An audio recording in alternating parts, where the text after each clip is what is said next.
আসসালামু আলাইকুম, স্বাগত জানাচ্ছি আরটিভি সকালের সংবাদে। আপনাদের সঙ্গে আছে আমি সৈয়দ আসাদিয়া বেনাজের। মধ্যপ্রাচ্য যুদ্ধ, অর্থনৈতিক মন্দা, জ্বালানি অস্থিরতা, সর্বোপরি উচ্চ মূল্যস্ফীতির কঠিন বাস্তবতা সামনে রেখে আগামীকাল নতুন বাজেট ঘোষণা করতে যাচ্ছে বিএনপি নেতৃত্বাধীন সরকার। বিনিয়োগ ও ব্যয় বাড়িয়ে অর্থনৈতিক পুনরুদ্ধার করতে বড় বাজেট করতে চান অর্থমন্ত্রী আমির খসরু মাহমুদ চৌধুরী। বাজেটের আকার হতে পারে 9,38,000 কোটি টাকা। রাজস্ব আয় ধরা হয় 6,29,000 কোটি টাকা। জিডিপির প্রবৃদ্ধির লক্ষ্য 6.5%। মূল্যস্ফীতি ধরা হয়েছে 7.5%। আরও জানাচ্ছেন তৌহিদুর রহমান। মূল্যস্ফীতি নিয়ন্ত্রণ, সামষ্টিক অর্থনৈতিক স্থিতিশীলতা, আর্থিক খাত পুনর্গঠন সহ নির্বাচনী প্রতিশ্রুতি বাস্তবায়নকে প্রাধান্য দিয়ে প্রথম বাজেট ঘোষণা করবেন অর্থমন্ত্রী আমির খসরু মাহমুদ চৌধুরী। বাজেটে কৃষি, স্বাস্থ্য, বিনিয়োগকে প্রাধান্য দিয়ে জলবায়ু পরিবর্তনের ক্ষতি মোকাবেলায় টেকসই উন্নয়নের দিক নির্দেশনা থাকবে বলে আশা সরকারের। দারিদ্র্য বিমোচন, অবকাঠামো উন্নয়ন এবং কর্মসংস্থান সৃষ্টির মাধ্যমে $1 ট্রিলিয়ন অর্থনীতি গড়তে চান অর্থমন্ত্রী। উচ্চ প্রবৃদ্ধির ধারায় ফেরাতে বিনিয়োগ ও ব্যয় বাড়িয়ে বড় বাজেট করতে চান তিনি। বাজেটের সম্ভাব্য আকার 9,38,000 কোটি টাকা, যা চলতি সংশোধিত বাজেটের তুলনায় 1.5 লাখ কোটি টাকা বেশি। তাই রাজস্ব আহরণের লক্ষ্যমাত্রাও বেশি ধরা হয়েছে। এর মধ্যে এনবিআর এর লক্ষ্যমাত্রা 6,04,000 কোটি, এনবিআর বহির্ভূত আয় ধরা হয়েছে 25,000 কোটি টাকা, আর কর বহির্ভূত আয় 66,000 কোটি টাকা। বাজেটে ঘাটতি ধরা হয়েছে 2,43,000 কোটি টাকা। ঘাটতি মেটাতে দেশীয় ব্যাংক খাত থেকে ঋণ নেওয়া হবে 1,08,000 কোটি টাকা। বৈদেশিক ঋণ 1,11,000 কোটি টাকা এবং অনুদান হিসেবে ধরা হয়েছে 5,000 কোটি টাকা। এবার নিয়মিত করের চেয়ে কিছুটা বাড়িয়ে অপ্রদর্শিত অর্থ বৈধ করা হতে পারে। কিডনি ডায়ালিসিসের যন্ত্রপাতি আমদানিতে 7.5% অগ্রিম কর প্রত্যাহারের চিন্তা করছে সরকার। আয় বৈষম্য কমাতে বিদ্যমান সারচার্জ পদ্ধতি বাতিল করে সম্পদ কর চালু হতে পারে। এতে প্রথম 4 কোটি টাকা পর্যন্ত সম্পদের কর মুক্ত রাখা হবে। পরবর্তী 2 কোটি টাকার উপর 0.25% হারে করের সুপারিশ আসতে পারে। সংকট মোকাবেলায় বিদ্যুৎ খাতে 37,000 কোটি টাকা, সারের জন্য 27,000 কোটি এবং গ্যাসে ভর্তুকি দেওয়া হচ্ছে 6,500 কোটি টাকা। স্বল্প আয়ের মানুষের জন্য ওএমএস, টিসিবি এবং খাদ্য বান্ধব কর্মসূচি চালু থাকবে। জিডিপি প্রবৃদ্ধির লক্ষ্য ধরা হয়েছে 6.5%, মূল্যস্ফীতি 7.5%। অর্থমন্ত্রী সাম্প্রতিক সময়ে বিভিন্ন বক্তব্যে বলেছেন, আসছে বাজেটে তিনি সমাজের সর্বস্তরের মানুষের জন্য বরাদ্দ রাখতে চান। বিশেষ করে নিম্ন আয়ের মানুষকে অর্থনীতির মূল স্রোতে নিয়ে আসার জন্য নানা সহায়তার কথা বলছেন তিনি। পাশাপাশি অর্থনীতির যে মূল চালিকা শক্তি বেসরকারি খাতকেও নানা নীতি সহায়তার কথা বলছেন তিনি। উদ্দেশ্য চলমান উচ্চ মূল্যস্ফীতি নিয়ন্ত্রণ করা। তৌহিদুর রহমান, আরটিভি, জাতীয় সংসদ প্রাঙ্গণ, ঢাকা। 2026-27 অর্থ বছরের বাজেটে অধিকাংশ নিত্যপণ্যের দাম বাড়তে পারে প্যাকেটজাত পণ্য, প্রসাধনী ও আমদানি সামগ্রীর দামও। সিগারেট জাতীয় পণ্যের দামও বাড়ছে, তবে দাম কমতে পারে জীবন রক্ষাকারী ওষুধ ও স্বাস্থ্যসেবার আধুনিক কৃষি সরঞ্জাম সহ দাম, শিক্ষা উপকরণ ও পরিবেশ বান্ধব ইলেকট্রিক গাড়ির দামও কমতে পারে। আরও জানাচ্ছেন তৌহিদুর রহমান তার আরও একটি রিপোর্টে। 9,38,000 কোটি টাকার বাজেটের মধ্যে 6,95,000 কোটি টাকার রাজস্ব আদায়ের লক্ষ্যমাত্রা দিচ্ছে সরকার। কঠিন এই কাজটি করতে গিয়ে এবার অনেক নিত্যপণ্যের উপর কর ও শুল্ক বাড়াচ্ছে সরকার। তাই তো নিত্যপণ্যের উপর উৎসে করের হার 0.50% থেকে আবারও 1% করা হচ্ছে। স্বাভাবিকভাবে এর প্রভাব পড়বে নিত্যপণ্যের বাজারে। দাম বাড়তে পারে ধান, চাল, গম ও আটা, ময়দা, কাঁচা বাজার, মশলা, আলু, পেঁয়াজ, রসুন সহ অন্যান্য মশলা জাতীয় পণ্যের দাম। দাম বাড়তে পারে মিষ্টি জাতীয় পণ্য, সয়াবিন তেল, পাম অয়েল, চিনি এবং লবণের। প্রসাধনী সামগ্রী ও আমদানি নির্ভর বিলাসবহুল পণ্য, বিদেশি প্রসাধনী পণ্য, সিগারেট, তামাকজাত পণ্য খুচরা পর্যায়ে দামও বাড়তে পারে। এদিকে খুচরা দোকানদার বা রিটেলারদের উপর 0.20% উৎসে কর বসানো হচ্ছে। এতে সাবান, শ্যাম্পু, বিস্কিট সহ মুদি দোকানের প্যাকেটজাত পণ্যের দাম বাড়তে পারে। তবে মানুষের রোগবালাই কমাতে ওষুধ ও স্বাস্থ্যসেবার খরচ কমাতে চায় সরকার। এর মধ্যে ইনসুলিন, ক্যান্সার, কিডনি সহ জটিল রোগের সেবায় আমদানি পণ্যে নীতি সহায়তা দিচ্ছে সরকার। পাশাপাশি আধুনিক কৃষি সরঞ্জাম ও শিক্ষা উপকরণের দামও কমাতে চান অর্থমন্ত্রী। আর ইলেকট্রিক গাড়ির দাম কমিয়ে পরিবেশ বান্ধব বাংলাদেশ উপহার দিতে চান অর্থমন্ত্রী। এজন্য রাজধানী থেকে পুরনো গাড়ি সরিয়ে ফেলার কথা বলছে সরকার। পাশাপাশি লিথিয়াম ব্যাটারি উৎপাদনের খরচও কমাতে চায় সরকার। এলএনজি আমদানিতে 15% ভ্যাট প্রত্যাহার হতে পারে। স্থানীয় স্যানিটারি ন্যাপকিন, লিপস্টিক, আইসক্রিম এবং বল পয়েন্ট বা লেখার উপকরণের খরচও কমতে পারে। তৌহিদুর রহমান, RTV, ঢাকা। দেশের অর্থনীতিকে আরও সমৃদ্ধ করতে কৃষি খাতের বিদ্যমান প্রতিবন্ধকতা দূর করে আধুনিক প্রযুক্তি নির্ভর সহায়তা নিশ্চিতের পরামর্শ দিয়েছেন অর্থনীতিবিদরা। এবারের বাজেটে এ খাতে বরাদ্দ বাড়ানোর পাশাপাশি কৃষি পণ্যের সরবরাহ ব্যবস্থা ও সংরক্ষণ সুবিধার উন্নয়নে গুরুত্ব দিতে পরামর্শ খাত সংশ্লিষ্টদের। উদ্যোক্তাদের মতে কৃষিতে ভর্তুকি বাড়ানো হলে উৎপাদন বাড়বে এবং এর ইতিবাচক প্রভাব জাতীয় অর্থনীতিতেও প্রতিফলিত হবে। বিস্তারিত আব্দুর রহিমের রিপোর্টে। মোট দেশজ উৎপাদন জিডিপিতে কৃষির অবদান দিন দিন কমছে। শুধু তাই নয়, কৃষি শ্রমিকদের সংখ্যাও কমছে আশঙ্কাজনক হারে। গত 17 বছর বাজেটে কৃষিকে গুরুত্ব না দেওয়ায় জিডিপিতে এ খাতের অবদান 18 থেকে নেমে 12% দাঁড়িয়েছে। 2 দশক আগেও দেশের মোট শ্রমশক্তির 75%ই কৃষি খাতে জড়িত ছিল, কিন্তু এখন তা নেমে এসেছে 40%। তাই এবারের বাজেটে এ খাতে ভর্তুকি বাড়ানোর দাবি উদ্যোক্তাদের। স্থানীয়ভাবে এই যে উৎপাদনযোগ্য রাসায়নিক সার এখানে উৎপাদন হয়, সেখানে প্রণোদনা দিয়ে একটা স্বয়ংসম্পূর্ণ একটা সার উৎপাদনের যদি আমরা ব্যবস্থাপনা তৈরি করতে পারি। শুধু খাদ্য নিরাপত্তার জন্য বিবেচনা না করে কৃষিখাতকে অর্থনৈতিক প্রবৃদ্ধির অন্যতম চালিকা শক্তি হিসেবে গড়ে তোলার আহ্বান এই উদ্যোক্তার। কৃষি যে আমাদের অর্থনীতির মেরুদণ্ড এবং কৃষির রূপান্তরের মাধ্যমেই যে আমাদের অর্থনৈতিক রূপান্তর হতে পারে, সেটাকে কাজে প্রমাণ করতে হলে কৃষিতে বিনিয়োগ আকর্ষণীয় করে দিতে হবে। কৃষিপণ্য সরবরাহ সংরক্ষণের প্রযুক্তির ব্যবহার বাড়ানোর পরামর্শ অর্থনীতিবিদদের।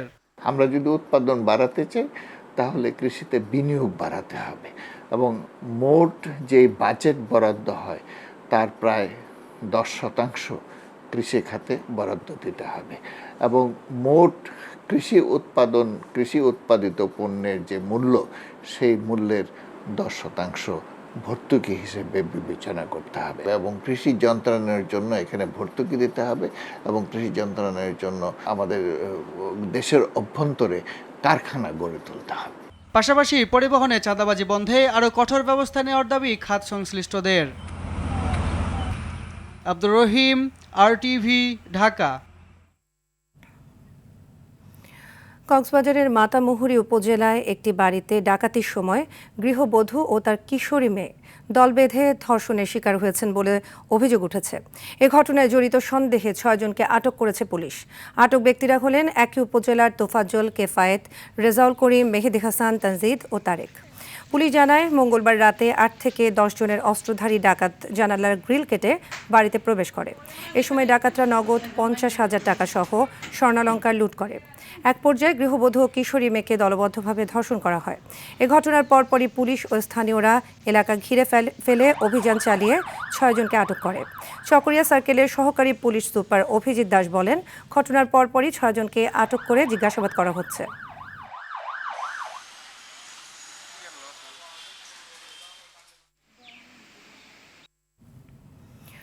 উপজেলা পর্যায়ে সরকারি স্বাস্থ্যসেবায় ইতিবাচক পরিবর্তনের অনন্য উদাহরণ হয়ে উঠেছে বাগেরহাটের মোংলা উপজেলা স্বাস্থ্য কমপ্লেক্স।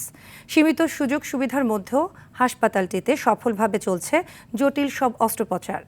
গত 3 বছরে এভাবে সম্পন্ন হয়েছে 950টি বড় ধরনের অপারেশন। ফলে একদিকে যেমন রোগীদের ভোগান্তি কমেছে, অন্যদিকে সাশ্রয় হচ্ছে চিকিৎসা ব্যয়। মোংলা থেকে মোহাম্মদ হাসিফ সর্দারের পাঠানো তথ্যচিত্রে জানাচ্ছেন লিওন আজাদ। উপজেলা পর্যায়ের একটি সরকারি হাসপাতাল, অথচ সেবার মানে এটি টেক্কা দিতে পারে যে কোনো আধুনিক চিকিৎসা কেন্দ্রকে। বলছি মোংলা উপজেলা স্বাস্থ্য কমপ্লেক্সের কথা। 2023 সালে 31 মে এই হাসপাতালে আনুষ্ঠানিকভাবে বড় ধরনের অপারেশন সেবা চালুর পর থেকেই বদলে যায় পুরো চিত্র। সিজারিয়ান, হার্নিয়া, অ্যাপেন্ডিসাইটিস ও টিমার সহ বিভিন্ন জটিল অস্ত্রোপচার এখন নিয়মিতভাবে সম্পূর্ণ হচ্ছে এখানে। সরকারি খরচে এমন উন্নত সেবা মেলায় শুধু মোংলা নয়, উপকৃত হচ্ছেন আশপাশের উপজেলার রোগীরাও। আমার মায়ের যে অবস্থা হয়েছিল লাশই নিয়ে এসেছিলাম, এখন আমার মাইয়ে ভালো হয়েছে, চিকিৎসা ভালো হয়েছে। সুন্দর চিকিৎসা আছে, ভালো চিকিৎসা আছে, সেভাবে তখন হচ্ছে ডাক্তার ভালো, সব ভালো, চিকিৎসা ভালো। মোংলা স্বাস্থ্য কমপ্লেক্সের কারণে এখানে বিভিন্ন থানা থেকে রোগী আসতেছে, আগে যেমন ছিল তার থেকে এখন জমজমাট। হাসপাতাল কর্তৃপক্ষ বলছে সীমিত সম্পদ সত্ত্বেও শুধু চিকিৎসক ও কর্মীদের আন্তরিকতার কারণেই এই সাফল্য অর্জন সম্ভব হয়েছে। উপজেলা পর্যায়ে যেটি প্রাথমিক স্বাস্থ্য সেবা কেন্দ্র, সেখানে আসলে অপারেশন সেবা চালু রাখা টানা 3 বছর খুবই চ্যালেঞ্জিং। তারপরেও আমরা আমাদের যে ওটি টিম আছে, সেই ওটি টিমের অক্লান্ত পরিশ্রমে আমরা এই 3 বছর ধরে এই ওটি সেবা চালু রাখতে পেরেছি। স্থানীয় পর্যায়ে এমন জটিল অস্ত্রোপচারের সুযোগ তৈরি হওয়ায় সাধারণ মানুষের সময়, অর্থ ও ভোগান্তি তিনটিই কমেছে উল্লেখযোগ্য হারে। আর এর মাধ্যমে উপজেলা পর্যায়ে সরকারি স্বাস্থ্য সেবার প্রতি আস্থা বাড়ছে সাধারণ মানুষের। Leon Azad, RTV। Mymensingh medical college হাসপাতালের রেডিওলজি অ্যান্ড ইমেজিং বিভাগে দেখা দিয়েছে চরম সংকট। একমাত্র সিটি স্ক্যান মেশিন 3 সপ্তাহ ধরে বিকল। অধিকাংশ এক্স রে ও MRI মেশিনও অচল। ফলে প্রয়োজনীয় পরীক্ষা নিরীক্ষা করতে বাধ্য হয়ে বেসরকারি ডায়াগনস্টিক সেন্টারে যেতে হচ্ছে রোগীদের। এতে বাড়তি খরচের চরম দুর্ভোগে পড়েছেন রোগী ও স্বজনরা। ময়মনসিংহ থেকে মোজাম্মেল খোকনের পাঠানো তথ্যচিত্রে আরও জানাচ্ছেন সুলাইমান কবির। বৃহত্তর ময়মনসিংহ অঞ্চলের মানুষের চিকিৎসার অন্যতম ভরসাস্থল ময়মনসিংহ মেডিকেল কলেজ হাসপাতাল। প্রতিদিন নানা রোগ নিয়ে হাজারো রোগী আসেন এখানে চিকিৎসা সেবা নিতে। তবে হাসপাতালটি রেডিওলজি অ্যান্ড ইমেজিং বিভাগের মেশিন ও যন্ত্রপাতি সংকটে প্রতিনিয়ত ভোগান্তি পোহাচ্ছেন রোগীরা। নষ্ট পড়ে আছে একমাত্র সিটি স্ক্যান মেশিন, 3টি এক্স-রে মেশিনের 2টি এবং 2টি MRI মেশিনের 1টি বিকল পড়ে আছে দীর্ঘদিন। ফলে জরুরি পরীক্ষা নিরীক্ষায় কয়েক গুণ বেশি টাকা খরচ করে রোগীরা ছুটছেন বেসরকারি ডায়াগনস্টিক সেন্টারে। এতে ভোগান্তির পাশাপাশি আর্থিকভাবে ক্ষতিগ্রস্ত হচ্ছেন নিম্ন ও মধ্যম আয়ের রোগীরা। ফজরের আজানের সময় আসছি আর এখন বাজে কয়টা? একটা এক্সরের জন্য আপনার সারা দিন পার হয়ে যায়। এক্সরে মেশিন আর MRI নষ্ট, আর সিটি স্ক্যানের গেছিলাম করতে, এইমাত্র ঘুরে এলাম, নষ্ট। ভোর 5টা থেকে বই রয়েছি, এখন টাকা নিয়ে জমা নিয়েছে হকলে। আমরা 5 দিন ধরে ঘুরিয়া অনেকগুলো ডিপার্টমেন্টে টেস্ট, তো আমার দৌড়তে দৌড়তে আর কি জীবন কাল হয়ে যাচ্ছে। যেখানে যাচ্ছি মানে ডেস্কগুলো ফাঁকা দেখছি। নতুন যন্ত্রপাতি সংগ্রহের প্রক্রিয়া চলছে জানিয়ে আগামী ডিসেম্বরের মধ্যে মেশিন স্থাপনের প্রতিশ্রুতি দিয়েছে হাসপাতাল কর্তৃপক্ষ। আমরা তো সর্বোচ্চ চেষ্টা করতেছি, আমরা সাথে সাথেই জানানো হয়েছে সিটি স্ক্যান তো আসলে রাতারাতি ঠিক করে ফেলা যায় না, এটা একটু বাইরের থেকে পার্টসটা আনতে হয়, 60-70 লাখ টাকার ব্যাপার। এটা সরকারি প্রক্রিয়ার মাধ্যমে যেতে গেলে 1-2 মাস লাগে। MRI মেশিন দুটোই চালু আছে, কিন্তু আমাদের MRI এবং এক্স-রে বিষয়ে ইস্যুটা হচ্ছে আমাদের কিছু ফিল্মের স্বল্পতা আছে, সংকট আছে। কারণ হচ্ছে আমাদের একটু বাজেট ঘাটতি হয়েছিল। ময়মনসিংহ বিভাগ ছাড়াও শেরপুর, জামালপুর, নেত্রকোনা, কিশোরগঞ্জ সহ আশপাশের জেলা থেকে প্রতিনিয়ত হাজারো রোগী আসেন এই হাসপাতালে। সুলাইমান কবির, RTV। ব্যাটারি চালিত অটোরিকশার দৌরাত্মে অতিষ্ঠ বরগুনার পাথরঘাটার পৌরবাসী। এখানে লাইসেন্সধারী রিকশার চেয়ে লাইসেন্সবিহীন অটোরিকশার সংখ্যা কয়েক গুণ। অপ্রশস্ত সড়কে দ্রুতগামী এসব যানবাহনের কারণে প্রায় ঘটছে দুর্ঘটনা। এদিকে ট্রাফিক পুলিশের নজরদারি না থাকায় বাড়ছে যানজট সহ নানা সমস্যা। বরগুনা পাথরঘাটা থেকে তাওহিদুল ইসলাম শুভর পাঠানো তথ্যচিত্রে আরও জানাচ্ছেন আবরার মাহি। বরগুনার পাথরঘাটা যেন ব্যাটারি চালিত অটোরিকশার শহর। সকাল থেকে রাত পর্যন্ত দেখা যায় ব্যাটারি চালিত অবৈধ অটোরিকশার আধিপত্য। গুরুত্বপূর্ণ সড়কগুলো দখল করে রাখা এসব যানবাহনের কারণে চলাচলে চরম ভোগান্তিতে পড়েন সাধারণ মানুষ। প্রয়োজনের তুলনায় অটোরিকশার সংখ্যা বেশি হওয়ায় প্রায় ঘটছে দুর্ঘটনা। এ কারণে অটোরিকশা নিয়ন্ত্রণে প্রশাসনের কার্যকর ব্যবস্থা গ্রহণের দাবি পৌর নাগরিকদের। যে পরিমাণ মানুষ তার চেয়ে আসলে বেশি এই যে অটোরিকশাগুলো আছে পাথরঘাটায়, তুলনামূলকভাবে শহর হিসেবে অটোরিকশার চাপ খুব বেশি। সবসময় জ্যাম লেগেই থাকে, সাধারণ মানুষ সুষ্ঠুভাবে হাঁটতেই পারে না। এই চত্বরে 15-20টা ফলের গাড়ি, অটোতে জ্যাম 24 ঘন্টা লেগে থাকে, কিন্তু আমার মনে হয় যে ইউনো মহোদয় সহ যারা দায়িত্বে রয়েছেন তারাও এখানে আসেন, তাদের যে কেন খারাপ লাগে না আমি সেটা বুঝেই পাই না। এ বিষয়ে নিয়মিত অভিযান পরিচালনা করার কথা জানান উপজেলা নির্বাহী কর্মকর্তা। নিয়মিত এটার জন্য অভিযানও পরিচালনা করা হয় পাথরঘাটা পৌরসভার পক্ষ থেকে, এবং একই সাথে উপজেলা প্রশাসনের পক্ষ থেকেও নিয়মিতই অভিযান পরিচালনা করা হয়। তবে এক্ষেত্রে সবচেয়ে বেশি দরকার স্থানীয় পৌর নাগরিক সহ সম্মানিত সকল পাথরঘাটাবাসীর সর্বাগ্রে তাদের সচেতনতা। আমরা তাদের সর্বাঙ্গীন সহযোগিতা কামনা করি। পৌর এলাকার এসব অবৈধ অটোরিকশা শৃঙ্খলা ফেরাতে প্রশাসনের কঠোর হস্তক্ষেপ কামনা করেন পৌরবাসী। আবরার মাহি, RTV। আমের রাজধানী খ্যাত চাঁপাইনবাবগঞ্জে এখন ভরা মৌসুম। ঈদের পর নতুন করে প্রাণ ফিরে পেয়েছে জেলার আম বাণিজ্য। ক্রেতা বিক্রেতাদের হাঁক ডাকে মুখর হয়ে উঠেছে দেশের বৃহত্তম কানসাট আম বাজার। প্রতিদিন কোটি কোটি টাকার আম বেচা কেনার পাশাপাশি আন্তর্জাতিক বাজারেও পৌঁছাতে শুরু করেছে জেলার সুস্বাদু আম। চাঁপাইনবাবগঞ্জ থেকে সানোয়ার হোসেনের পাঠানো তথ্যচিত্রে জানাচ্ছেন আবরার মাহি। ঈদের দীর্ঘ ছুটির পর আবারও চাঙ্গা হয়ে উঠেছে জেলার কানসার্ট আমবাজার। খিরসাপাত, ল্যাংড়া, লক্ষণভোগ, ফজলি, আমরুপালি, ব্যানানা ম্যাঙ্গো সহ নানা জাতের আম এখন দেশের বিভিন্ন অঞ্চলে সরবরাহ করা হচ্ছে। চাষি ও ব্যবসায়ীরা বলছেন, মৌসুমের শুরুতে ঈদের ছুটি, অতিরিক্ত তাপমাত্রায় একসঙ্গে অধিক পরিমাণ আম পেকে যাওয়া এবং ওজন ও কমিশন নিয়ে জটিলতার কারণে বাজারে দরপতন দেখা দেয়। তবে ঈদের পর চাহিদা বাড়ার সঙ্গে সঙ্গে ঘুরে দাঁড়িয়েছে বাজার। ওজনটা আমাদের এখানে 52 কেজিতে মন ধরা হচ্ছে, এটা কোনো মতে ঠিক না ভাই। দেখা যাচ্ছে 2400 টাকা চলে যাচ্ছে শুধুমাত্র এই যে মন ভাঙার কারণে। আমের বাজার অনেক কম, উৎপাদন বেশি, সার খরচ, বীজ খরচ উঠছে না। এদিকে জেলা জুড়ে প্রতিদিন 20 থেকে 25 কোটি টাকার আম বেচা কেনা হচ্ছে। মৌসুমের শীর্ষ সময়ে এই লেনদেন আরো বাড়বে বলে আশা আড়তদারদের।